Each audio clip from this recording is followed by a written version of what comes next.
तुम अपने आप को सदा आराध्य देव में लगाते हुए पाप रहित हो जाओ। आराध्य देव में तो लगने की चेष्टा करते हैं, पर दूसरा शब्द जो है पाप रहित हो जाओ, उसमें हम ध्यान नहीं देते। पूज्य श्री राधा बाबा, आप तभी समझना कि आप आराध्य देव के भजन में प्रवेश पा गए हैं जब स्वप्न में भी आपको काम विकार ना सताए। ध्यान से, जागृत की बात नहीं कह रहे, आपके स्वप्न भी काम वेदना युक्त नहीं होंगे जब आपका भजन में प्रवेश हो जाएगा। जागृत की कौन कहे। दूसरा, स्वप्न में भी कोई कितना सताए तो उस पर स्वप्न में भी क्रोध नहीं आएगा। तीसरा, बड़े से बड़ा प्रलोभन प्राप्त होने पर स्वप्न में भी तुम्हारा वैराग्य सुरक्षित रहेगा। स्वप्न में भी तुम किसी लोभ प्रवृत्ति से डिगोगे नहीं, तब जानना कि भजन में प्रवेश हुआ है। एक बार पूज्य श्री उड़िया बाबा जी ने स्वप्न देखा। एक दरवाजे पे गए, भिक्षाम देह, बहुत सुंदर नवयुवती स्वर्णाभूषणों से अलंकृत स्वर्ण की थाल लिए और उसमें बड़े रत्न आदि। बाबा पीछे हटे और कहा कि मुझे तो माधुकरी चाहिए, ये सब नहीं। हटने लगे तो देखा कई घरों से ऐसी सुंदरियां निकलकर आसपास से घेर लिए। बाबा भागे, आंख मूंद करके भागे, और जब बहुत दूर निकल गए तब आंख खुली उनकी, तो देखा ये तो स्वप्न था। तो शांति मिली कि चलो, स्वप्न में भी मन ने प्रतिग्रह स्वीकार नहीं किया, मन में कहीं किसी सुंदरी के प्रति आकर्षण नहीं हुआ। जो राधा बाबा कह रहे समझो, तब माना जाएगा कि आपका भजन में प्रवेश हुआ है, आप निष्पाप हो रहे हैं जब स्वप्न में भी आपको काम वेदना परास्त न करे।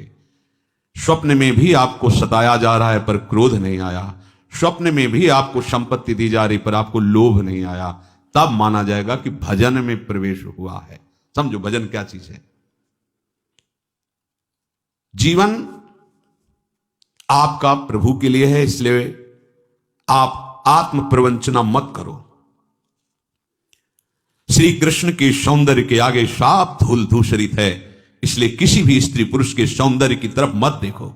पूज्य श्री राधा बाबा के वचन। ये मलिनता की गंध भी तुम में न रह जाएगी, तब तुम श्री कृष्ण की रूप माधुरी का पान कर पाओगे। कोई आकर्षण न रहने पाए, इसलिए संभालो। ये इधर उधर ताक झांक के तुम्हारा ही पतन कराने के लिए माया तुम्हारे नेत्रों में बैठ के कर रही। सावधान, कोई यहां देखने लायक नहीं है। अगर देखने लायक है तो प्रभु है। जनक जी की वाटिका में पुष्प संचय करने के लिए, गुरु सेवा के लिए प्रभु श्री राम लखन जी गए हुए थे। उधर जानकी जी गई थी देवी आराधना के लिए, तो एक सखी पुष्प लेने गई थी। उसने जे ही प्रभु को देखा, ऐसी प्रेम दशा उत्पन्न हुई, अश्रु प्रवाह विकलता। भाग के आई जानकी जी और सखी, क्या हुआ तेरे को? पशु कहती देखने योग्य है, देखा है, देखने योग्य है, बस और कुछ नहीं बोल पा रही थी। कौन है? जानकी जी की सहेली महामहिम, वो विकल है, हम तुम तो जीव है। वो क्या कह रही? देखा है, देखने योग्य है, देखने योग्य है। जानकी जी ने कहा क्या देखा है? तो कहती देखने योग्य है। ओ अश्रु प्रवाह, चलो देखते हैं क्या है। शिष्य जानकी जी जब सखियों के सहित जीव ही कंकण और नूपुर की ध्वनि सुनी, प्रभु श्री राम का मन आकर्षित हुआ। लक्ष्मण जी से कहते हैं आज तक ऐसा नहीं हुआ, मेरा मन कोई आकर्षित कर ले, हमारे रघुवंश का स्वभाव है। ये ऐसा क्यों हो रहा मेरे मन में? ये सोच ही रहे थे कि लता ऐसे सखियां निवार रहे। जानकी जी, जे ही राम जी की दृष्टि जानकी जी के मुख पर पड़ी तो माथे पे पसीना आ गया सरकार के। सोचो, ऐसे युगल मर्यादा पुरुषोत्तम और फिर महाप्रेम रस सिंधु युगल सी श्यामा श्याम, इनको देखने के सिवा और कुछ देखना है? किसको देखोगे? कोई देखने लायक है? अरे होश में रहो, समय बर्बाद मत करो।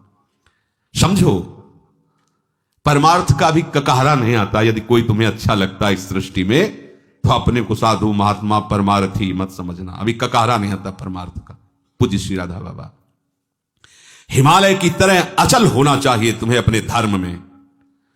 तुम्हारी श्रद्धा प्रभु में अटल होनी चाहिए। ये चार बातें तुम में प्रकट होने लगेंगी। जब तुम्हारी श्रद्धा प्रभु में अटल होगी, तुम अपने भागवत धर्म में अचल होगे, तो ये चार बातें आ जाएंगी। पहला, सर्वत्र तुम्हें अपने प्रभु का अनुभव होने लगेगा। मेरे प्रभु हैं, यही है, शव में है, कण कण में है। ये वाणी का विषय नहीं, ये हृदय में उसको अनुभव होगा। है जब अनन्यता आ जाती तब अनुभव होने लगता है। अटल श्रद्धा विश्वास तब अनुभव होने लगता है। अमीर खुसरो जी एक नियम लिए हुए थे, अपने गुरु के सिवा किसी का स्पर्श न करना। उनको कोई स्पर्श करके चला जाए बात, वो अपनी तरफ से किसी को स्पर्श नहीं करते, केवल गुरु चरणों का स्पर्श। गुरु सेवारत और व्यापारी थे, हीरे जवाहरात के बड़े धनी थे। एक गरीब ब्राह्मण उनके गुरुदेव के पास इस भावना से जाता कि हमारी बेटी का ब्याह है, बाबा सिद्ध हैं, कुछ धन दिलवा देंगे किसी से। बाबा बेटी का ब्याह है, कुछ धन की आकांक्षा है, परसों आना चलो। फिर परसों आए, बाबा आपने कहा था परसों, अरे पादुका ले जा पादुका। अब महात्मा का आदेश, पादुका उठाई। अब संत की पादुका तो सर पे रखी, पर सोच रहा था कि पादुका से क्या होगा, मुझे तो अर्थ चाहिए, भोजन खरीदना है, स्वागत के लिए व्यवस्था करनी है। बाबा ने पादुका दे के फुसला दिया, पर कुछ तो होगा, सिद्ध संत है, अगर पादुका दी कुछ तो होगा, सोचता ही जा रहा था। अमीर खुसरो को गंध आई सदगुरुदेव की, है आसपास सदगुरुदेव का कुछ है। ये देखो गुरुदेव की अनन्यता, मेरे सदगुरुदेव का कुछ है आसपास। बस ऐसे पागलों की तरफ देखने तो देखा एक पादुका रखे आदमी, रुका, कहां से आ रहे हो? बताया संत के गुरुदेव के पास से। ये गुरुदेव की पादुका? हाँ। कितने हो भाग्य तुम्हें, गुरुदेव ने पादुका दी। मुझे पादुका थोड़ी चाहिए था, मुझे तो धन चाहिए। धन? ये 13 ऊंटों पे हीरा जवाहरात लदा, मुझे पादुका देगा? वो ले लो, बोले ले जाओ, मैं नौकरों सही थी, सब ले जाओ। गए पादुका, गुरुदेव पादुका लाया। अच्छा रख दे, कितने की? 13 ऊंटों में हीरा। हाँ सस्ते ले लिया, चलो।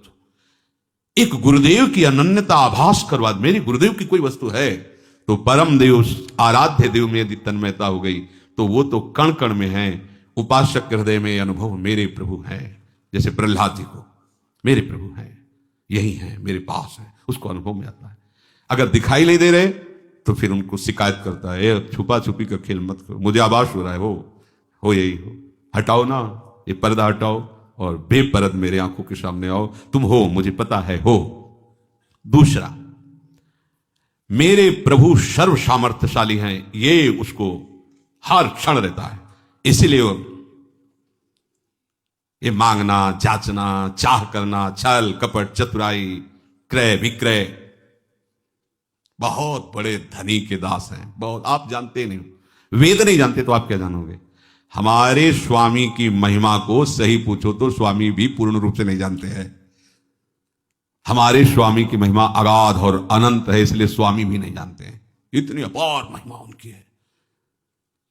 ऐसे स्वामी का आप दासत्व स्वीकार करके भजन कर रहे हैं, फिर आप में अगर विषय धन्य, भागवतिक धन्यता अलग चीज है, विषय धन्यता, हमारे पास कपड़ा नहीं, हमारे पास व्यवस्था नहीं, हमारे पास ये सब घटिया बातें उसके हृदय में रहती है। जिसने इस महान प्रभु का दासत्व स्वीकार नहीं किया, केवल नाटक कर रहा है। ऐसे सर्व समर्थ स्वामी का दासत्व, उसको पता है कि प्रभु हमारे सर्व सामर्थ्यशाली, कर तुम अकर तुम अन्यथा कर तुम, कुछ भी कभी भी कहीं भी कुछ भी हो सकता है। जो असंभव है उसको एक क्षण में संभव कर दे। मेरा स्वामी ऐसा है। इससे क्या होगा?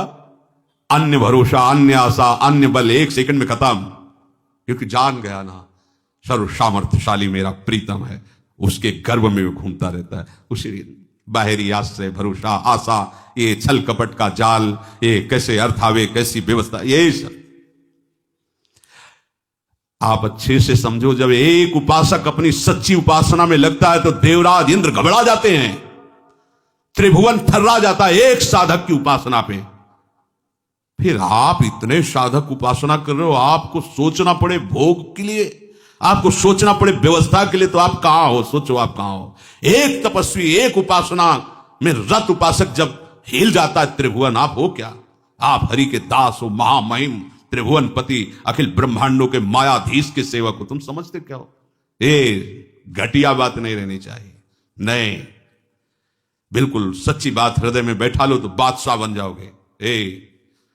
बिल्कुल नहीं, सिंह का बाना रखकर भेड़िए की चाल मत चलो। नहीं, बिल्कुल नहीं। प्राण निकल जाए, स्वामी के दासत्व पर फर्क नहीं पड़ना चाहिए। आप किनके दास हो? विषय दास हो, ईश्वरीय दास हो या हरिदास हो?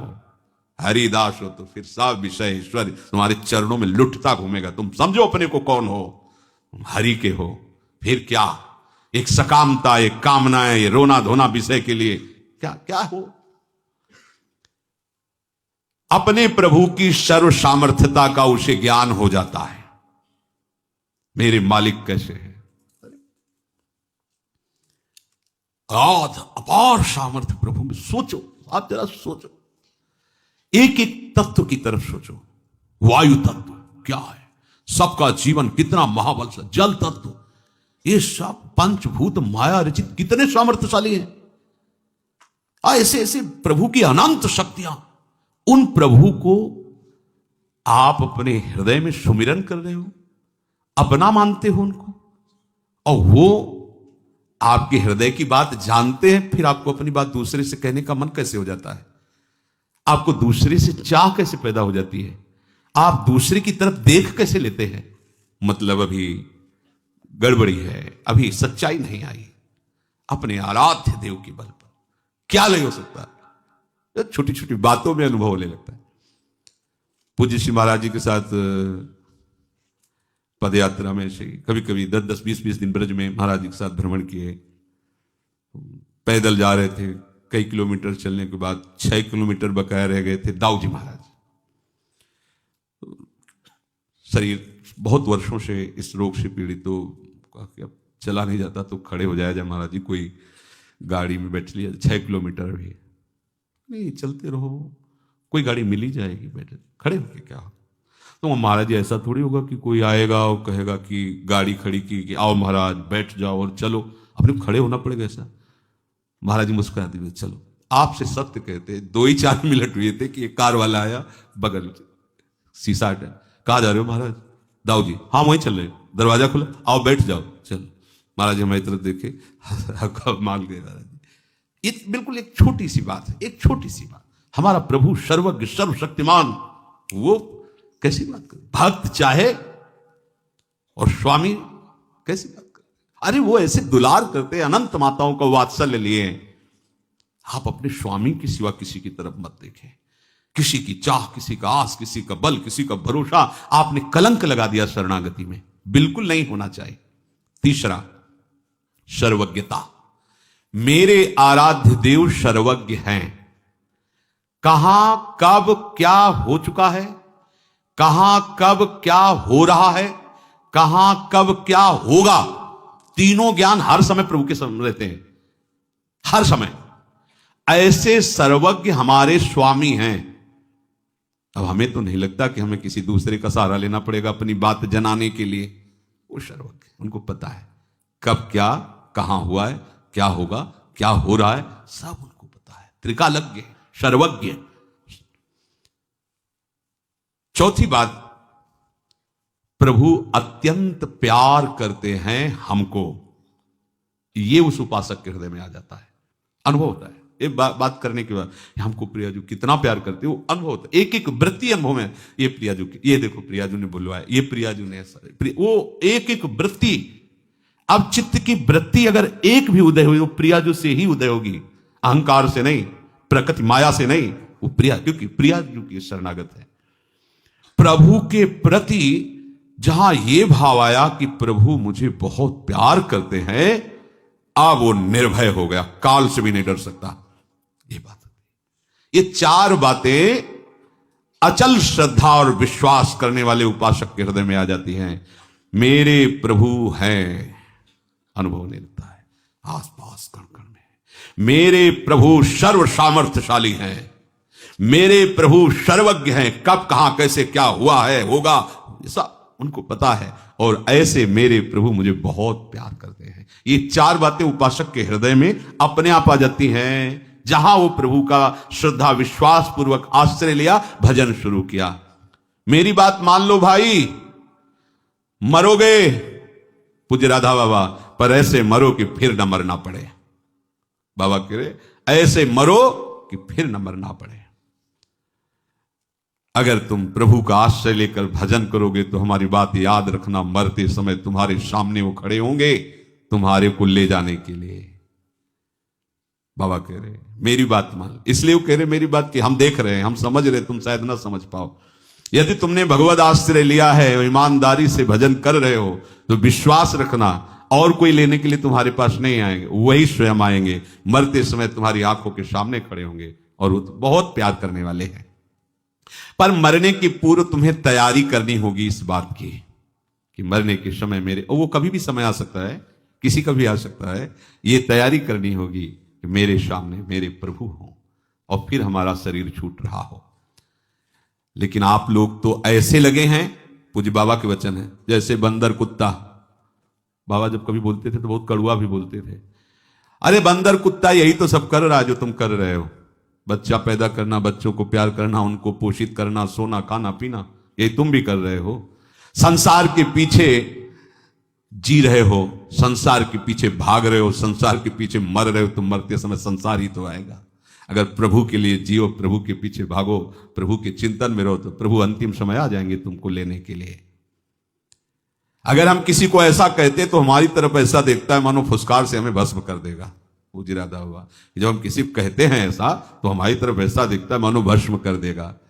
अरे सावधान हो जाओ, अभी तुम्हें हमारी बात क्रोध दिला रही होगी, आग लगा रही होगी, पर हम जो बात कह रहे हैं वो तुम्हें शीतल बनाने वाली कह रहे हैं कि भूल मत करो।